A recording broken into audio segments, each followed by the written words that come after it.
Hey guys, आज हम explain करने वाले हैं एक ऐसी मूवी को जिसे देखने के बाद मेरे तो होश उड़ गए थे। और अगर मैं ऑनेस्टली बताऊं तो ये मेरी 2021 की सबसे फेवरेट मूवी में से एक थी। So guys, without wasting your time, bring your snacks and let's begin the explanation. Movie की स्टार्टिंग में हम सैंची के फादर को देखते हैं, जो कि अपने पावरफुल 10 रिंग्स के साथ पूरी फौज से अकेले भिड़ जाते हैं। और ये बात कोई भी नहीं जानता कि आखिर वो पावरफुल 10 रिंग्स उनके पास आई कहाँ से थी। उन 10 रिंग्स में बहुत ही ज्यादा पावरफुल और स्पिरिचुअल पावर्स थे। उसे पहनने के बाद वो इमॉर्टल हो गए थे। उन 10 रिंग्स का इस्तेमाल करके सैंची के फादर ने बहुत सी लड़ाइयाँ जीती, जिसके साथ साथ उन्होंने अपनी एक ऑर्गेनाइजेशन भी बनाई, जिसका नाम उन्होंने 10 रिंग्स रखा। उन्होंने बहुत सारे किंगडम्स और गवर्नमेंट को गिरा दिया, जिसके वजह से ये ऑर्गेनाइजेशन पूरी दुनिया में फेमस हो गए। ताकत का लालच और उन 10 रिंग्स की बदौलत वो बहुत ही बुरे इंसान बन गए। और फिर पूरी दुनिया को कंट्रोल करने के बाद सैंची के फादर को एक ऐसे गांव के बारे में पता चला, जहां बहुत से मिस्टिकल क्रिएचर और जिन से पाए जाते थे। सैंची के फादर अपने पावर्स को और बढ़ाने के लिए उस विलेज में जाने का फैसला कर लेते हैं, लेकिन रास्ते में एक मैजिकल फॉरेस्ट उनका रास्ता रोकने लगता है, जिस वजह से उनकी गाड़ी एक खाई में गिर जाती है।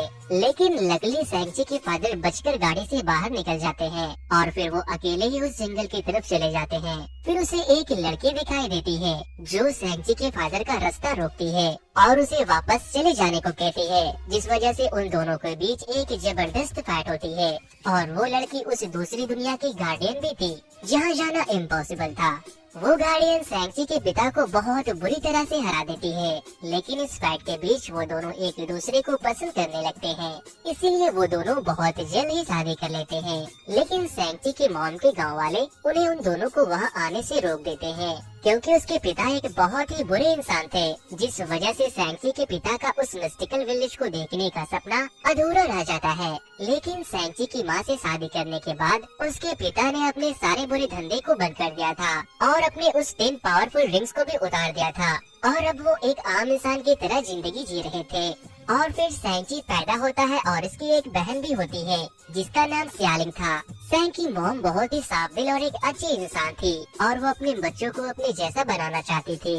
और फिर एक दिन सैंची और उसकी बहन सियालिंग को उसकी मॉम एक लॉकेट देती है, जो कि उनके गांव के जिन से बना था। फिर एक दिन जब सैंची के पिता सब्जी लेने बाहर गए थे, तब सैंची के कुछ दुश्मन उसके घर आ जाते हैं और वो सैंची के मॉम पर हमला कर देते हैं। लेकिन सैंची की मॉम कुछ नहीं कर पाती, क्योंकि उन्होंने अपने शक्तियों को त्याग दिया था। और फिर सैंची के डैड के वो दुश्मन सैंची के मॉम का कत्ल कर देते हैं। फिर जब उसके डैड घर आते हैं तो देखते हैं कि उसकी वाइफ अब मर चुकी है, और वो गुस्से में पागल हो जाता है और एक बार फिर से अपने उस 10 पावरफुल रिंग्स को पहन लेता है और सैंची के साथ उन लोगों के अड्डे पर जाता है जिन लोगों ने सैंची के मॉम का कत्ल किया था। अब सैंची के डैड अपने पुराने अवतार में आ जाते हैं और उन लोगों को जान से मार देते हैं, लेकिन उनका बॉस उनके हाथ नहीं आता।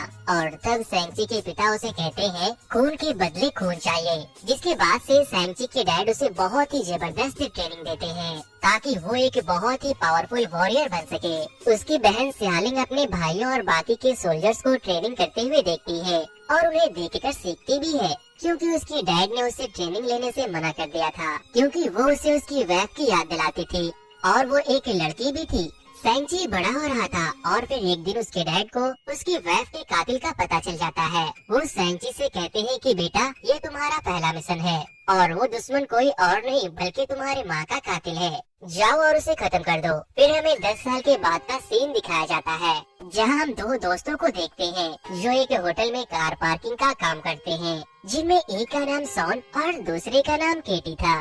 केटी अक्सर कस्टमर के कार को पार्किंग के बहाने ड्राइव करने के लिए लेकर निकल जाती थी, लेकिन सॉन को बहुत डर लगता था कि कहीं ये कार का एक्सीडेंट न करवा दे, क्योंकि केटी एक सुपर फास्ट ड्राइवर थी। फिर जब शाम को सॉन अपने घर जाता है तो उसे एक पोस्ट कार्ड मिलता है, जिस पर एक एड्रेस और पीछे एक ड्रैगन बना होता है।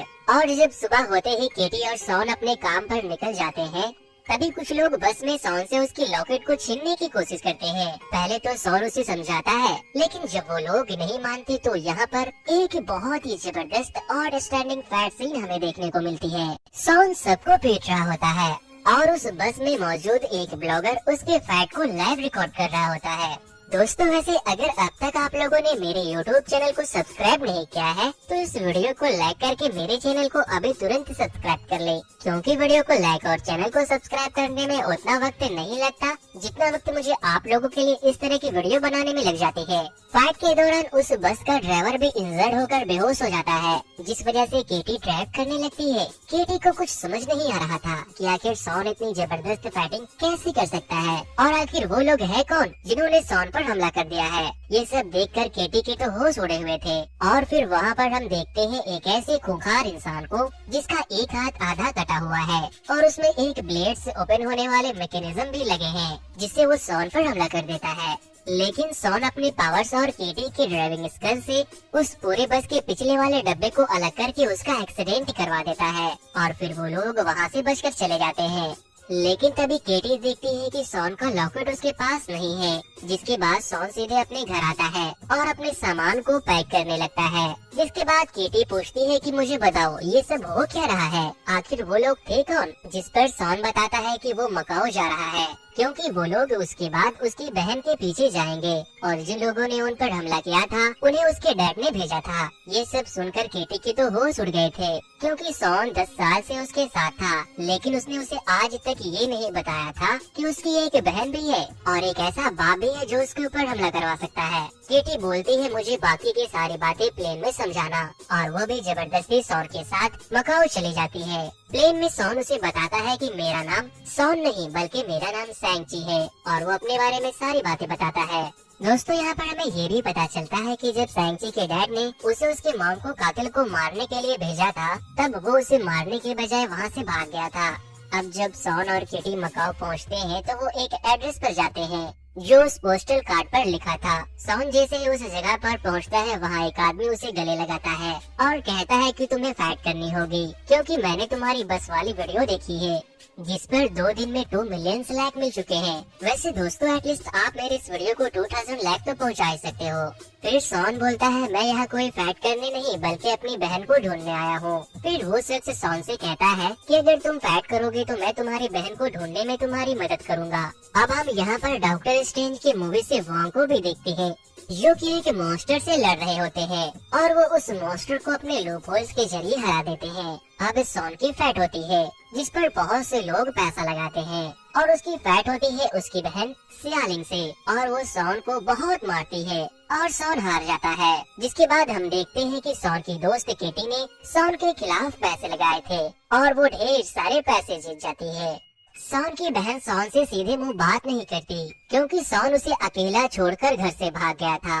सॉन बोलता है वो लोग तुम्हारे पीछे आ रहे होंगे, जिस पर वो बोलती है मैं उन सब से निपट लूंगी जैसे मैंने 10 साल पहले निपट लिया था। और फिर तभी सैंगची और सियालिंग के पिता के गुंडे वहाँ आ जाते हैं और उन्हें देखते ही सियालिंग अपने दोस्तों के साथ सॉन को छोड़कर भाग जाती है और फिर सॉन और केटी बचने के लिए खिड़की को तोड़कर कंस्ट्रक्शन पैप से उतरने की कोशिश करते हैं, लेकिन वो लोग उन पर हमला कर देते हैं, जिससे सॉन केटी से कहता है तुम आगे बढ़ो, मैं जब तक इन लोगों से निपटता हूँ। लेकिन वो लोग केटी पर भी हमला कर देते हैं और केटी गिरने ही वाली होती है कि तभी सियालिंग वहाँ आती है और उसे बचा लेती है। वो लोग लड़ ही रहे होते हैं और तभी उनके डैड का एक वॉरियर सियालिंग के लॉकेट को छीनकर भागता है और सैन उसके पीछे जाता है और उससे फाइट करने लगता है। वो उसे मारने ही वाला था कि तभी सॉन के डैड वहाँ आते हैं और बोलते हैं बस अब बहुत हो गया, चलो घर चले।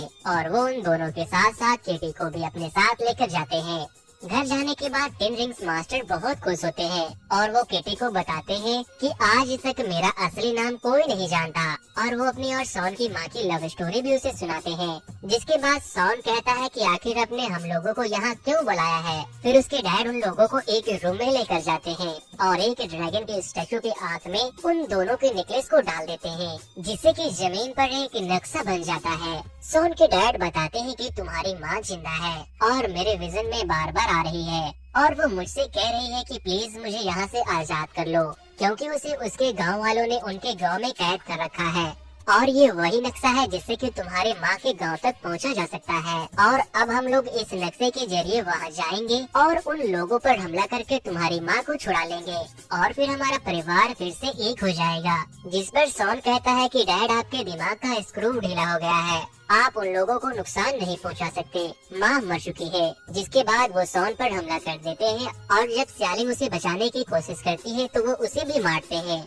और फिर वो उन दोनों के साथ साथ केटी को भी बेसमेंट में बंद कर देते हैं वो लोग नीचे बेसमेंट में एक आदमी से मिलते हैं जो एक एक्टर था और उनके डैड के आदमी को इंटरटेन करने का काम करता था। सॉन और उसकी दोस्त केटी उससे बातें कर रहे थे और तभी वहाँ पर एक क्यूट सा दिखने वाला एक जानवर आता है। उसे देखकर केटी और सॉन डर जाते हैं और जब वो उस जोकर से पूछते हैं कि ये कौन है, तब वो बताता है कि ये मॉरिस है और ये कह रहा है कि ये तुम्हें जानता है, ये तुम्हारी मॉम के साथ यहाँ आया था। फिर जब सॉन पूछता है कि तुम इसकी बातों को कैसे समझ सकते हो, तब वो जोकर कहता है कि सालों से इसके साथ अकेले रहते रहते मैं इसकी भाषा को बोलना और समझना सीख चुका हूँ।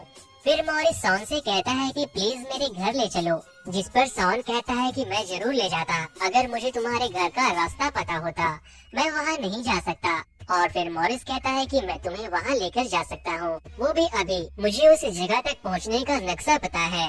और फिर तभी स्यालिंग दीवार तोड़कर अंदर आती है और उन लोगों को बताती है कि लास्ट टाइम मैं इधर से ही घर से भागी थी। फिर वो लोग प्लान बनाते हैं कि हमें वहाँ डैड से पहले जाना होगा और जाके उन लोगों को अलर्ट करना पड़ेगा कि डैड यहाँ पर अपने पूरी सेना को लेकर हमला करने वाले हैं। और फिर वो लोग बेसमेंट से एक कार लेते हैं और फरार हो जाते हैं। उनके गार्ड्स उनके पीछा करने की कोशिश तो करते हैं लेकिन वो नाकाम हो जाते हैं। जिसके बाद वो लोग उस जंगल में पहुंच जाते हैं और मॉरिस के बताए गए डायरेक्शन को फॉलो करते हैं और फाइनली वो लोग एक झरने के सामने आ जाते हैं। और फिर उस झरने को पार करते ही एक ऐसी दुनिया को देखते हैं जहाँ बहुत ही अलग अलग तरह के क्रिएचर थे और वो एक बहुत ही ब्यूटीफुल जगह था। ये सब नजारा देखकर उन लोगों के तो होश उड़ गए थे और मॉरिस भी अपने घर पहुंचकर बहुत खुश था। जिसके बाद वहाँ उनकी मुलाकात उनकी माँ की बहन से होती है। सॉन उन्हें बताता है कि मेरे डैड आप लोगों के ऊपर हमला करने आ रहे हैं क्योंकि उनका मानना है कि आप लोगों ने मेरी मॉम को यहाँ कैद कर रखा है। फिर उनकी माँ की बहन उसे बताती है कि मेरी बहन एक बहुत ही नेक दिल और अच्छी इंसान थी, लेकिन तुम्हारे डैड से प्यार करने के बाद उसने अपना सब कुछ त्याग दिया था, लेकिन तुम्हारे डैड की वजह से मेरी बहन की जान चली गई। फिर सॉन की मौसी उन लोगों को एक म्यूजियम में लेकर जाती है जो उनका इतिहास बताता है। वो बताती है कि हजारों सालों पहले हम इस खूबसूरत सी दुनिया में बहुत ही सुख शांति से रहते थे, लेकिन हमारी शांति को भंग कर दिया अंधेरे के हैवान ने। वो अपने साथ आत्माओं को निगलने वाली पूरी फौज लाया था। उसके राह में जो कोई भी आता उसकी फौज उसकी आत्मा को निगल जाती और उसकी आत्मा को निगलने के बाद वो पहले से भी ज्यादा ताकतवर हो जाती और हमारी दुनिया को तबाह करने के बाद वो हैवान तुम्हारी दुनिया की तरफ बढ़ने लगे। और फिर उसके बाद हमारी दुनिया के नेता ने अपने कुछ सबसे ताकतवर सिपाहियों को भेजा, लेकिन हमारे पूर्वज तो इंसान थे, वो कैसे टिक पाते उन काली शक्तियों के सामने। फिर एक दिन महारक्षक आए और हमारी हार को जीत में बदल दिया। उन्होंने हमारे साथ मिलकर उस अंधेरे की दुनिया के हैवान और उसके आत्मा भक्षक फौज को इस दीवार के पीछे कैद कर दिया और उसके बाद से हमारे महारक्षक के वरदान से हम लोगों ने आज तक इस काले द्वार की रक्षा की है।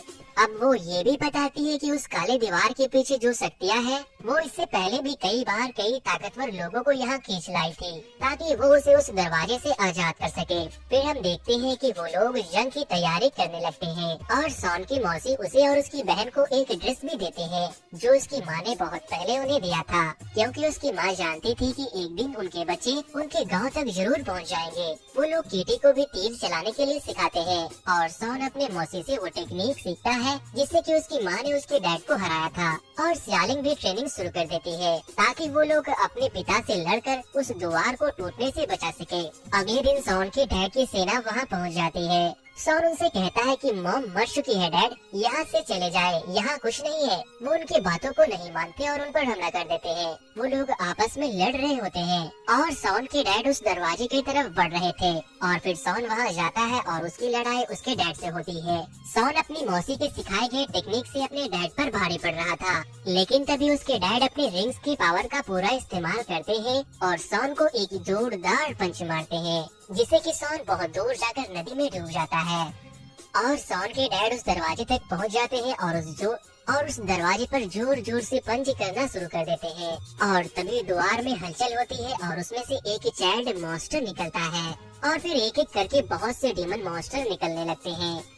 जिन्हें देखकर सियालिंग अपने डैड के आदमियों से कहती है हमें आपस में लड़ना बंद करके उन हैवान से लड़ना होगा, वरना हम सब मारे जाएंगे। लेकिन वो लोग मानने से इनकार कर देते हैं। फिर जब एक डीमन उनके एक वॉरियर की आत्मा को निगल लेता है और उस पर भी हमला कर देता है, तो वो उसे मारने की बहुत कोशिश करता है, लेकिन वो नहीं मरते, क्योंकि वो बस एक खास तरह के हथियार से ही मरते हैं, जो कि सिर्फ वहाँ के लोगों के पास था। फिर सियालिंग उस हैवान को मार देती है और फिर वो बोलता है कि हाँ हम साथ मिलकर लड़ेंगे। वो छोटा डीमन आत्माओं को चुराकर हैवान के देवता को खिलाने के लिए लेकर चला जाता है, क्योंकि वो बहुत सालों से भूखा था और आत्माओं को निगलने के बाद उसकी ताकत बढ़ जाती थी। और तभी सॉन की जान एक ड्रैगन बचाता है और वो पानी से बाहर निकलकर उन डीमन को खाना शुरू कर देता है। फिर सॉन अपने पिता के पास जाता है और बोलता है वहाँ कोई नहीं है डैड, जिसके बाद उसके डैड बोलते हैं कि हट जाओ मेरे रास्ते से। और फिर उन दोनों के बीच एक लड़ाई होती है। इधर हम देखते हैं कि वो जोकर मरने का नाटक कर रहा है और जब मॉरिस उसे पूछता है कि क्या हुआ, तो वो बोलता है कि मैं मरने का नाटक कर रहा हूँ, तुम भी करो। और फिर मॉरिस भी मरने का नाटक करने लगता है और इधर बहुत से डेमन ड्रैगन के आंखों पर हमला कर देते हैं और तभी सियालिंग अपने तीर से उस ड्रैगन की जान बचाती है। और अब हम देखते हैं कि सॉन अपनी मौसी के सिखाए कुंफू का इस्तेमाल करके वो अपने डैड्स के सारे रिंग को कंट्रोल कर लेता है, जिसे आज तक कोई भी कंट्रोल नहीं कर पाया था। और फिर वो अपने डैड पर हमला करने वाला होता है, लेकिन वो उस रिंग को फेंक देता है और कहता है प्लीज डैड यहाँ से चले जाइए, यहाँ पर कोई भी नहीं है। जिसके बाद वो बोलते हैं मुझे जाना होगा, वो मुझे बुला रही है, बेटा वो तुम्हारी माँ है। और तभी वहाँ एक ब्लास्ट होता है और फिर वो हैवान दरवाजे को तोड़कर आजाद हो जाता है और आजाद होते ही वो सॉन और उसके डैड पर हमला कर देता है। लेकिन सॉन के डैड अपने रिंग्स को पहन लेते हैं और सॉन को दूर फेंक देते हैं और उसकी जान बचाते हैं।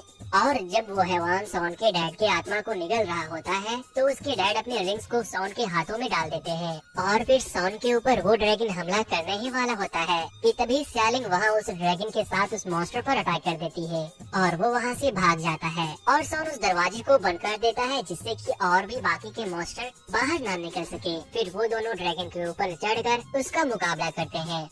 वो डेविल मॉन्स्टर कमजोर पड़ ही रहा था और तभी उसके चाइल्ड मॉन्स्टर उसे आत्मा खिलाने लगते हैं, जिससे कि वो ताकतवर होता चला जाता है। फिर वो मास्टर जिसने केटी को ट्रेनिंग दी थी, वो बोलते हैं उसके गले पर वार करो, नहीं तो अगर उसने ड्रैगन की आत्मा को निगल लिया तब वो और भी शक्तिशाली हो जाएगा और फिर कोई भी जिंदा बच नहीं पाएगा। और वो उसके ऊपर खुद वार करने ही वाले होते हैं कि पीछे से एक चाइल्ड डेविल मॉन्स्टर आता है और उसे उठाकर उसकी आत्मा को निगल लेता है। इधर वो बिग मॉन्स्टर सियालिंग को पकड़कर खींच रहा होता है और वो उसे निगलने ही वाला होता है।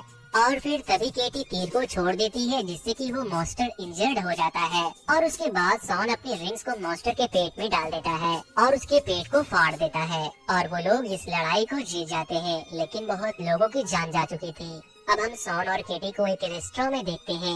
वो ये कहानी अपने कुछ दोस्तों को बता रही थी, लेकिन वो उनके बातों पर विश्वास नहीं करते। और तभी वहाँ पर एंट्री होती है वॉन्ग की, जो कि डॉक्टर स्ट्रेंज की मूवी से है। वो सॉन से पूछते हैं तुम्हारे पास वो रिंग्स अभी भी है क्या? सॉन बोलता है हाँ। फिर वॉन्ग सॉन को अपने साथ आने को बोलते हैं, जिससे हमें ये पता चलता है कि डॉक्टर स्ट्रेंज के आने वाले मूवी में हमें सॉन भी देखने को मिल सकता है।